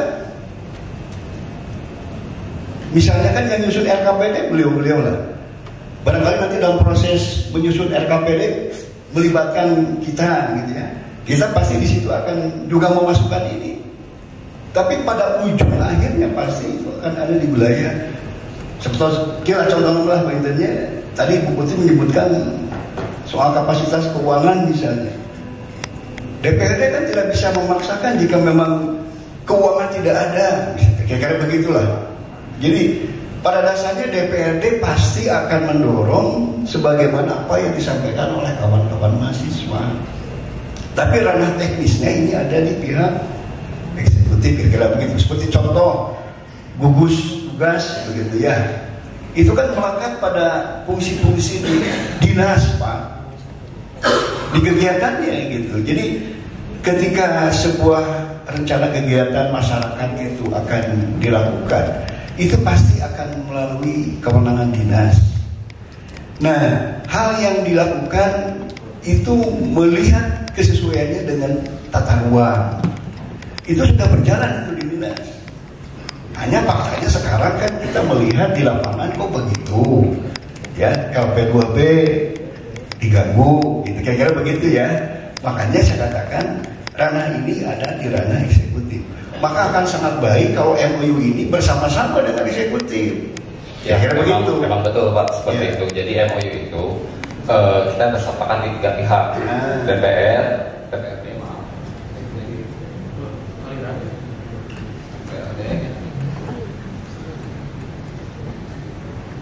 DPRD, kemudian dari pihak dan eksekutif. Cuma sekali lagi kita ambil perannya di sebelah mana? Kalau barusan kan dijelaskan DPRD ngambil perannya ada di perencanaan mendorong saja. Tapi untuk nanti tuntutan kita tidak terrealisasi, jelas disampaikan di sini. Kita bakal untuk mana nih? Apa eksekutif, DPRD lagi? Kalau langsung ke eksekutif ya oke, biar lebih jelas aja gitu. Ketika berbicara gedung ini adalah gedung rakyat, kenapa saya selaku pimpinan DPRD dengan kawan-kawan di DPRD itu salah satunya bisa memfasilitasi teman-teman memanggil atau mengundang pihak eksekutif untuk sama-sama berdiskusi di tempat ini. Jadi nanti ketika ada aspirasi ataupun ada hal-hal yang masih ingin disampaikan, saya selaku pimpinan dan anggota semua 50 anggota DPRD, kami siap memfasilitasi untuk hal-hal tersebut. Saya yakin tidak akan selesai 1 hari ataupun 2 hari atau 1 tahun. Kita akan terus dalam kerangka untuk membangun Garut lebih baik ataupun lebih hebat sesuai visi misi Bupati sekarang. Kita akan selalu memfasilitasi aspirasi masyarakat baik dari mahasiswa ataupun aliansi masyarakat yang lain. kita terbuka. Saya jamin tidak ada satu surat pun yang masuk ke DPRD yang tidak ditindaklanjuti. Hanya mungkin penyesuaian waktu yang saya harap menjadi maklum ketika berbenturan dengan agenda-agenda kami yang lain. Karena di DPRD ini semua bekerja, baik di komisi ataupun pimpinan dan apalagi pansus. Pansus itu ada keterbatasan waktu yang mana melekat dengan kewajiban kami harus menyelesaikannya secara tepat waktu. Contoh sekarang pansus LKPJ kita ditargetkan sebulan ke depan itu beres terkait pertanggungjawaban pemerintahan 1 tahun ke belakang. Yang mana mungkin kenapa harus 1 bulan beres? Karena kita akan menghadapi penyusunan program untuk tahun 2026, yang mana perda-perda yang sudah diusulkan di Properda di DPRD disepakati itu pun perlu pengkajian kembali. Ada 12 perda ya kurang lebih, yang mana nanti akan kita bahas bersama di tahun ini, ditetapkan bersama. Ada perda perubahan, ada pembentukan perda, ada perda inisiatif DPRD yang akan menjadi concern kami, termasuk perda RPJMD nanti yang akan kita sepakati. Dan saya tegaskan bahwa tadi Pak Kepala Bapeda meyakinkan bahwa nanti akan mengundang teman-teman aliansi mahasiswa ini untuk mengikuti penyusunan ataupun hearing publik ya, terkait pendapat ataupun masukan-masukan apa yang nanti kita akan sepakati bersama di RPJMD tersebut. Mungkin untuk menambahkan silakan Pak Didin. Izin sedikit ya, dari tadi kami catat benar apa yang disampaikan dari mulai Mikael tadi ya, kemudian ke Akang yang kacamata ini kalau tidak salah Pak Dani namanya ya, kemudian balik lagi ke Fajar Gifari, kemudian ke Salasa, kemudian tutup ke tidak menyebutkan nama tapi saya tahu dari KWU. Kami catat sob, yang disampaikan dari mulai Mikael sampai ke Akang dari KWU itu sudah disampaikan oleh banyak pemangku kepentingan kita dalam rangka penyusunan rancangan awal RKPD 26, rancangan awal RPJMD. Sebab kita juga melakukan beberapa tahapan diskusi dengan pemangku kepentingan dari pemerintah, dari provinsi maupun di tingkat kita di Kabupaten Garut, dengan para pelaku usaha, dengan para akademisi yang dosen-dosen dari Universitas Garut, dari ITG, dari macam-macam juga sering beberapa kali hadir dan sudah menyampaikan. Termasuk yang menarik terakhir, aci di Garut itu kebutuhannya tinggi, mau cireng, mau macam-macam ya makanan dari aci, tapi tidak ada aci yang diproduksi dari pabrik aci di Kabupaten Garut, bukan dari Tasikmalaya yang paling besar ya, dari Sukabumi kayak kita. Sudah dibahas dengan teman-teman menjadi bahan masukan bagi dokumen perencanaan kita. Insya Allah aman itu ya. Nanti kalau kurang, bahkan nanti kita bikin sesi diskusi lagi dengan teman-teman aliansi masa boleh, maka mau di kampus KWU mau di mana silakan, tidak perlu di kantor kami saja gitu ya. Kami diundang, insya Allah kita nanti kirim tim yang akan merumuskan, mengolah untuk dokumen perencanaan kita. Sebab ini masa strategis perencanaan, mulai dari penyusunan rencana 2026, penyusunan rencana 2529, penyusunan perubahan rencana 2025 juga sedang masanya lah gitu ya. Insya Allah kita rencanakan Pak bersurat juga nanti kepada DPRD, kita akan insya Allah di Musrenbang RKPD juga di pertengahan April, di konsultasi publik dulu Pak untuk RPJMD, kemudian 22 April nanti Musrenbang RKPD. Setelah itu tentu saja ini menjadi komitmen yang ya jadi MOU-nya pemerintah daerah dengan seluruh masyarakat Kabupaten Garut kan nanti. RKPD juga dalam bentuk peraturan kepala daerah, kemudian RPJMD apalagi melalui perda itu dirumuskan bersama dan disetujui oleh DPRD menjadi satu ya bahasa lain dari MOU yang lebih besar lagi. Nah tadi yang kalau Pak Ketua sampaikan, kalau MOU sifatnya kami di pemerintah daerah termasuk di DPRD juga ada mekanismenya kalau untuk MOU gitu ya, untuk perjanjian kerjasama nanti ada pembahasan dulu dengan TKKSD, tim kerjasama pemerintah daerah, dibahas dulu sekretariat daerah, nanti lama dan ada prosedurnya. Kalau kita menyebutnya dengan istilah MOU atau perjanjian kerjasama berikutnya nantinya ya, atau ya LOI lah gitu nantinya. Ada prosedurnya, ada tata caranya. Jadi kalau Pak Ketua tadi sampaikan deket nama lah kepada berita acara misalnya gitu, kami ikut saja Pak ke ketentuan yang ada. Sementara itu Pak, kalau tadi sebenarnya jangan tidak mungkin saya satu persatu dibahas lagi nih dari BKL, mulai dari PDRB-nya lah, PAD-nya lah, sampai kepada dari tadi siapa Fajar, dari Dani, dari Salsa, dari yang KWU. Nanti kalau satu-satu kita lewat waktunya terlalu banyak ini. Kami juga meninggalkan agenda macam-macam ini sehari ini untuk merespon teman-teman dan memenuhi undangan DPRD. Terima kasih.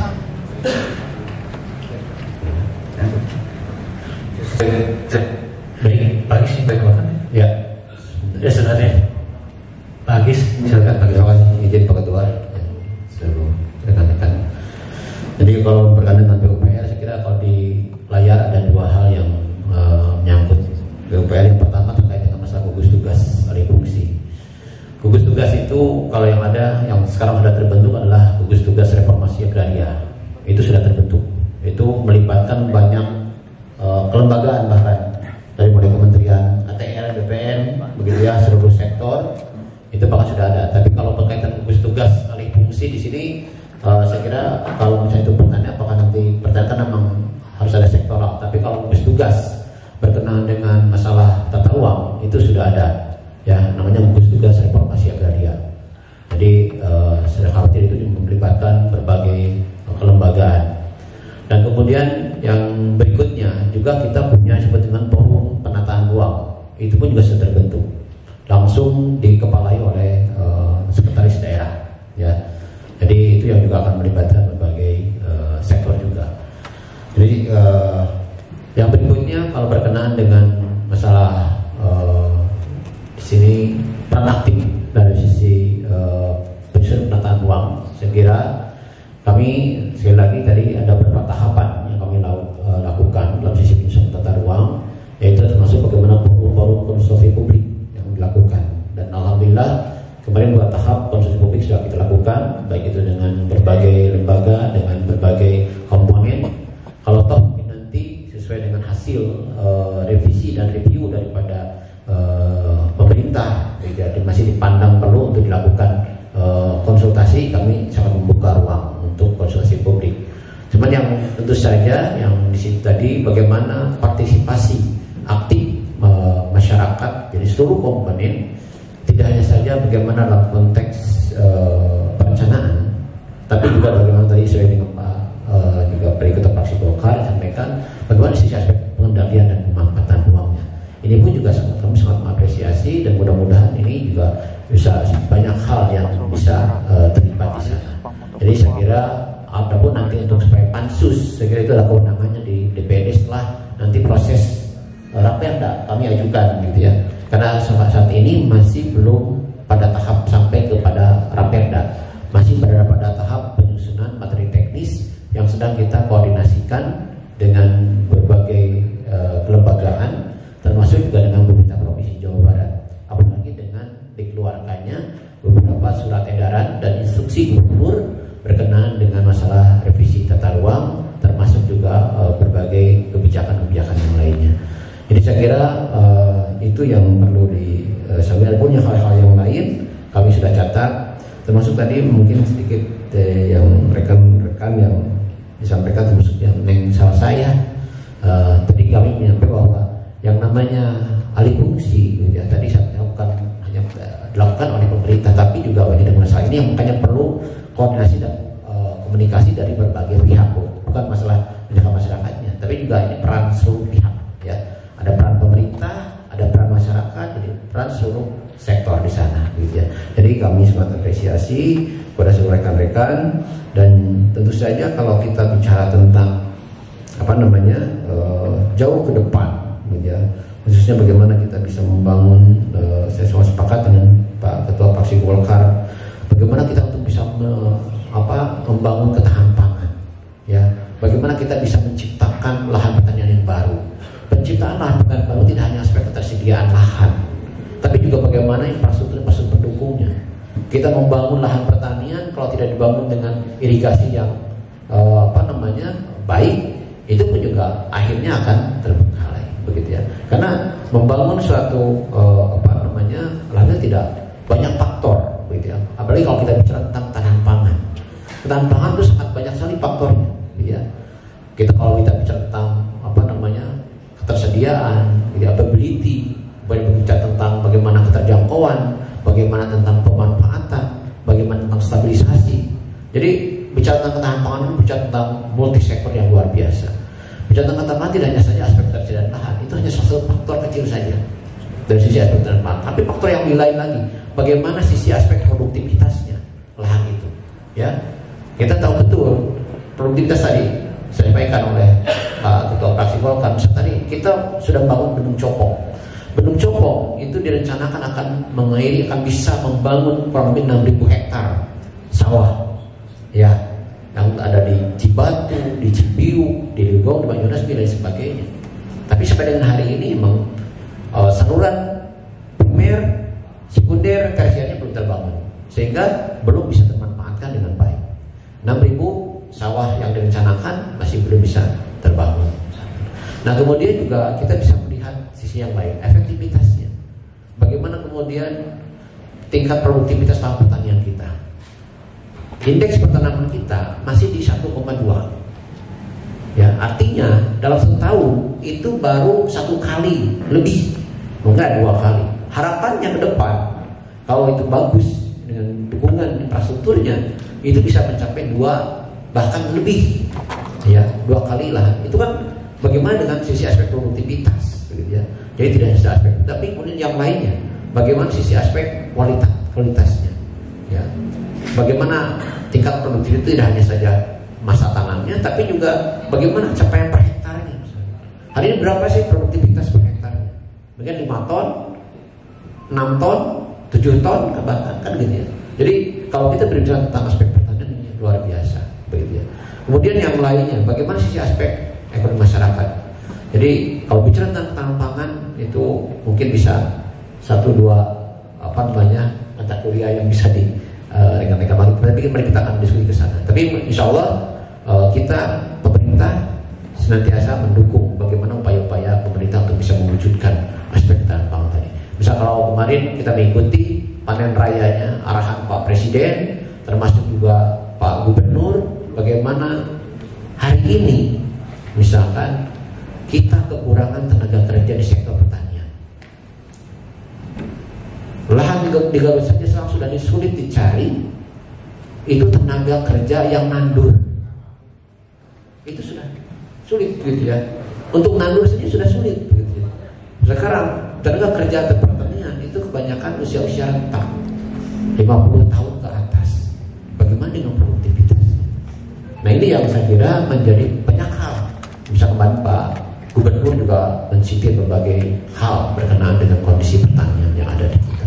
Tapi saya kira pemerintah berkomitmen bagaimana kita bisa dorong bersama, gitu ya, untuk kemajuan kita ke depan yang lebih baik lagi. Saya kira terima kasih, dan insya Allah apa yang menjadi harapan, masukan dari rekan-rekan itu sudah kita catat dan akan menjadi suatu masukan nanti kepada hal-hal yang akan menjadi kebijakan yang kita ke depan. Saya kira terima kasih Pak Ketua. Assalamualaikum warahmatullahi wabarakatuh. Baik Pak, mohon izin. Seperti ini ya Pak, tadi kan kita udah bicara mengenai konsep, ide, gagasan, ide pokok dan sebagainya. Di sini itu yang jadi masalahnya bukan hanya itu Pak. Mungkin secara konsep dan ide itu sudah sangat banyak dan bakalan tidak beres satu hari ini.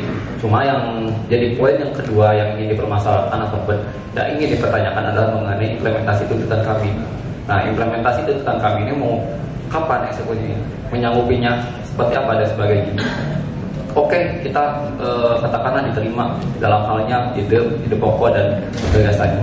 Cuma tolong lebih jelas apa saja tuntutan yang memang diterima, apa saja yang memang tidak dapat diterima dengan jangka waktu yang kita sepakati hari ini.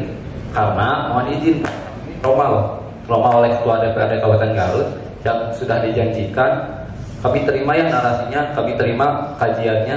Toh dari sekarang kami yang kejar-kejar, bukan beliau yang menanyakan pada kami trauma hal itu. Makanya tolong langkah konkretnya seperti apa nih terkait implementasi dari tuntutan ini. Tadi dilempar dari legislatif ke eksekutif. Eksekutif menyanggupi kapan katanya?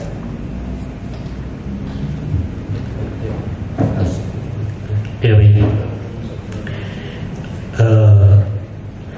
Terkait masalah ini kita rubah ini saja. Jadi ini sudah poin-poinnya kita sepakat, tapi terkait masalah pelaksanaan tadi kan sudah dijelaskan bahwa gugus tugas terkait masalah RT/RW sudah ada. Terus ini kan menyangkut pertanian ya, yang menyangkut pertanian karena RT/RW itu melibatkan semua unsur termasuk pertanian. Itu saya rasa sudah terjawab bahwa kalau untuk mendorong realisasi atau terkait masalah pasar induk, kalau DPRD siap mendorong, tapi tadi kembali kepada perencanaan eksekutif apakah bisa dilaksanakan atau tidak, itu pun kan tidak bisa dijawab hari ini. Itu perlu perencanaan ataupun kajian yang memerlukan waktu lah pada intinya. Terkait masalah mimbar bebas, tadi sudah saya sampaikan secara pribadi ke Pak Didit. Apakah 100 hari kerja Bupati dan Wakil Bupati ini sudah direncanakan di Bapeda? Dan beliau menjawab sudah ada. Dan nanti mungkin tanggal 21 kita akan undang Bapeda dan Bupati dan Wakil Bupati terkait masalah 21 Mei. Dan nanti mungkin akan terjawab mana yang sudah dieksekusi langsung ataupun mana yang melalui perencanaan ke depan. Itu pun bakal menyangkut dengan visi misi yang tadi sudah diperlihatkan ya. Ada 8 kalau tidak salah, bahwa memang yang dituangkan di perencanaan depan bahwa Kabupaten Garut tujuannya ya ingin lebih hebat. Bapak, terima kasih. Tapi poinnya yang pertama juga jadi kebingungan kita Pak. Karena waktu aksi demonstrasi Bapak Ai sebagai wakil ketua DPRD menyatakan tugas di Kabupaten itu belum ada untuk RT/RW ini. Makanya kami masuk kepada tuntutan ini dan saya cross check dengan rekan-rekan ternyata sih tugas ini akses informasinya memang mungkin terbatas dari kami karena tidak mengetahui bagaimana seperti apa. Nah, sudah sejauh mana? Karena kalau sudah ada gugus tugas kan salah satu rekomendasi kami disampaikan di sini itu untuk mengurangi alih permasalahan itu sendiri. Berarti kalaupun sudah diadakan si gugus tugas atau implementasinya masih jauh dari harapan, berarti ini masalahnya bukan gugus tugas atau dari mana nih implementasinya seperti apa? Yang pertama mungkin poin kesimpulannya, ada kan gugus tugas itu? Kalau saya rasa ada, kalau dapat menyatakan pola ini mungkin PAI yang perlu DPR lagi yang perlu lihat sepertinya. Kedua, kalaupun sudah ada dengan data yang barusan disampaikan oleh rekan-rekan saya, ternyata implementasi gugus tugas itu tidak optimal karena masih banyak kali persilakan yang marah. Apalagi waktu kemarin saya pun mengundang dinas pertaniannya, salah satu permintaan dari pihak mahasiswa itu. Namun dinas pertanian saya juga pernah bertemu dengan Pak Hakim dari dinas PUPR dan dinas pertanian disusun ke bentrok. Dinas PUPR dengan kepentingan untuk membangun tata ruang untuk perumahan, dinas pertanian kata beliau ya mangga cross-check punya kepentingan untuk pertanian. Jadi saya Pak, makanya mana langkah konkretnya dari Bapak? Kalau memang sudah ada gugus tugas, apa masalah yang sebenarnya? Boleh diobrolkan dulu ke mahasiswa, kita cari solusi konkretnya. Ya mungkin harapannya Pak Agus bahwa Iya, Pak, saya paham mengenai fungsi lahan itu banyak problemnya politik lain.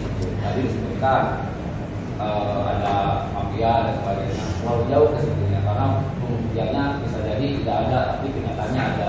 Memang betul salah satu. Makanya di sini kami tidak dalam halnya ingin mengkasus pemerintah, namun kami di sini khawatir dengan situasi dan kondisi yang ada. Sehingga apa yang diambil ini? Karena pemerintah kok jadi ketakutan dengan kami kesannya dengan kolom-kolom seperti ini.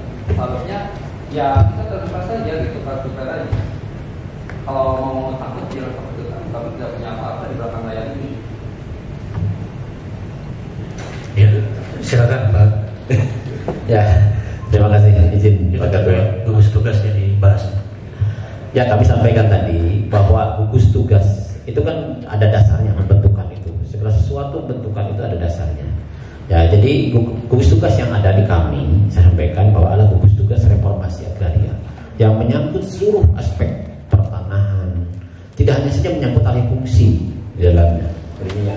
Ya, kemudian yang itu langsung diperbincangkan oleh pimpinan daerah, termasuk karena melibatkan Kementerian ATR, Perhutani, PKSDA, gitu ya, seluruh komponen terlibat di sana.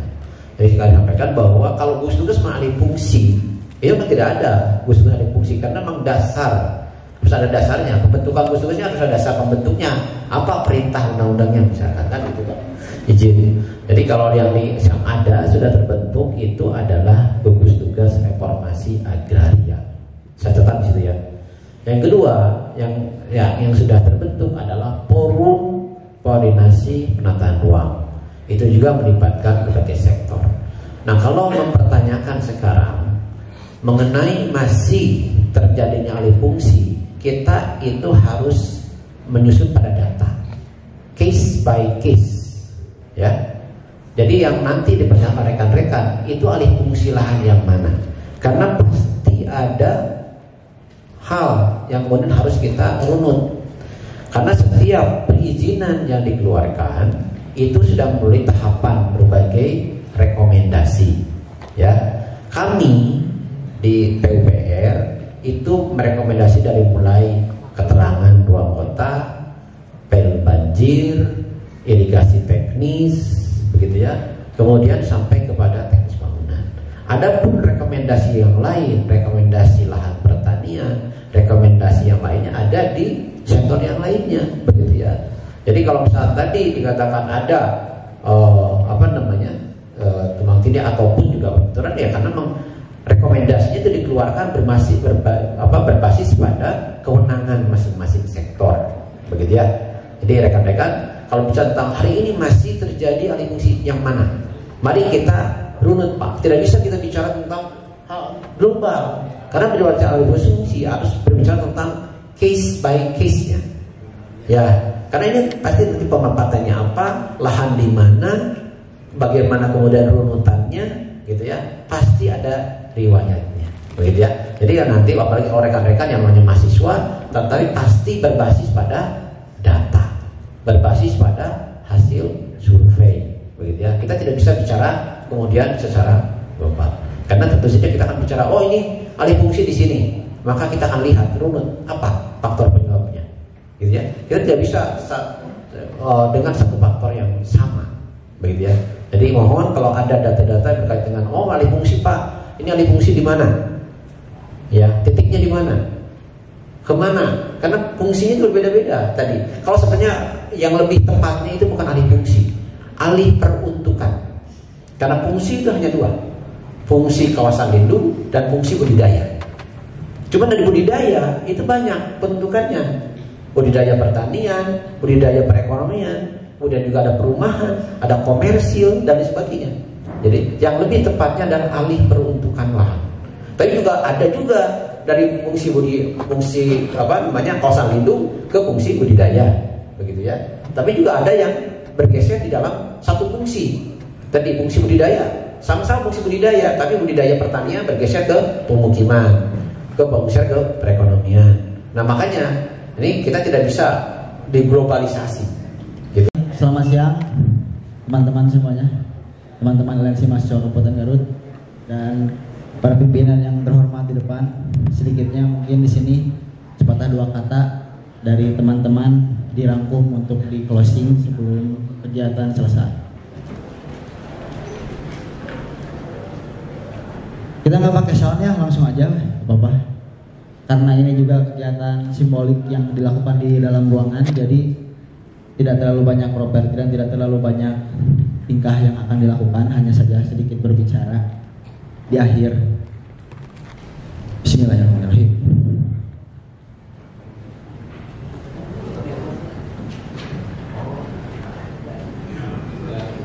Naskah monolog yang dibuat oleh saya sendiri mengutip beberapa puisi dari Joko Winurbo.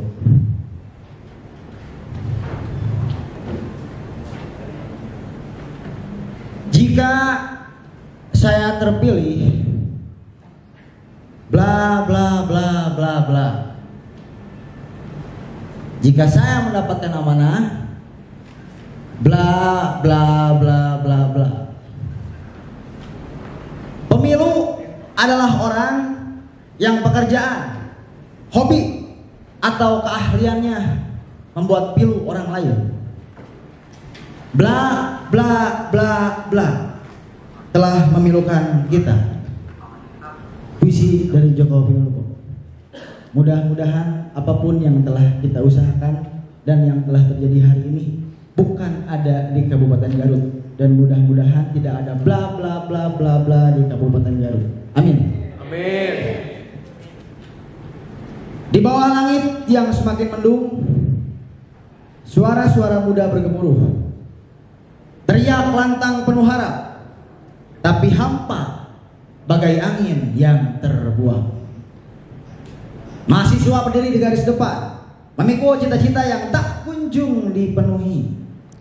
Namun kini kita semua ada, dan mereka melihat harapan besar kami pada hari ini agar semua tidak diam dan mudah-mudahan menuju yang hebat. Kebijakan yang tumpuh tanpa arah yang jelas, langkah-langkah terhenti, terperangkap dalam waktu. Keputusan yang tak kunjung datang menyisakan kecewaan yang membakar hati. Kita yang pernah mempercayai janji-janji kini hanya menemukan kebingungan. Apakah masa depan kita akan tergadai ketika kebijakan hanyalah kata-kata kosong? Kami para mahasiswa bukan hanya menuntut janji, kami menuntut tindakan nyata untuk perubahan yang berarti bagi kita semua. Kami menginginkan arah yang jelas, kebijakan yang tak sekedar wacana, agar perubahan dan masa depan dapat kita percaya. Sekian, saya mewakili Aliansi Mahasiswa Kabupaten Garut. Terima kasih.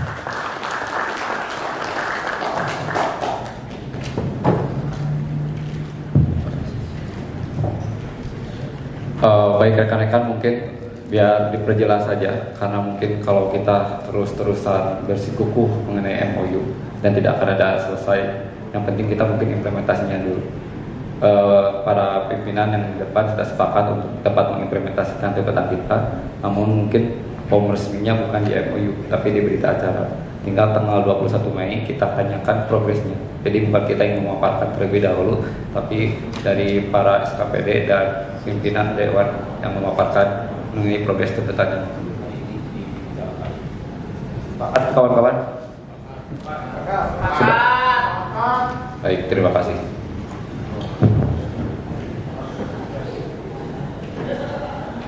Oke, kawan-kawan, semuanya mungkin ya udah mengaspirasikan ya tuntutan-tuntutannya kepada legislatif kita gitu. Yang bedanya mungkin mereka legislatif gedung dan kita mungkin legislatif jalanan, dan ini adalah bukti bahwasanya kita harus bersinambung dan kita harus menuntut bahwasanya ada hal-hal permasalahan mulai dari akar rumput sampai ke atas, dan kita telah menyelesaikannya. Mungkin Pak, di sini ada terakhir dari kami mau meminta foto, tetapi dalam artian aksi simbolik, yaitu bersama-sama kita memotokan, kita mempunyai poster dan foto bareng bersama Bapak dan legislatif dan eksekutif untuk bersama-sama mahasiswa gitu Pak. Ayo nak, ayo kawan-kawan. Ya baik, kita membuat berita acara yang mana ini mengikat, kita harus laksanakan apa yang kita tuangkan di berita acara itu akan dilaksanakan. Mudah-mudahan tidak ada halangan untuk pertemuan nanti di Waredas tanggal 21 Mei.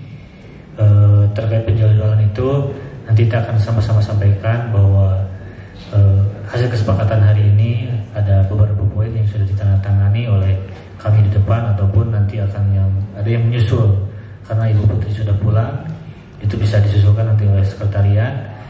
Dimana sekali lagi saya ucapkan banyak-banyak terima kasih dan saya apresiasi setinggi-tingginya atas apa yang disampaikan, dan juga ini akan jadi bahan kami untuk bekerja di pemerintah Kabupaten Garut. Mari kita tutup acara ini dengan bacaan hamdalah. Alhamdulillah, terima kasih. Wassalamualaikum warahmatullahi wabarakatuh.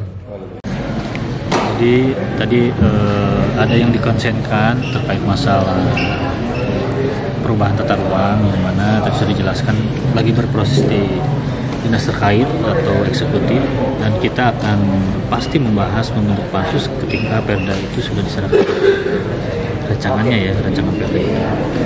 Juga tadi terkait masalah gugus tugas alih fungsi itu sudah dijawab bahwa memang sudah ada tapi dengan nama yang berbeda, itu dengan pembentukan reformasi agraria, ya, dari tim agraria, dan nanti akan dihadirkan di tanggal 21 kalau tidak ada halangan.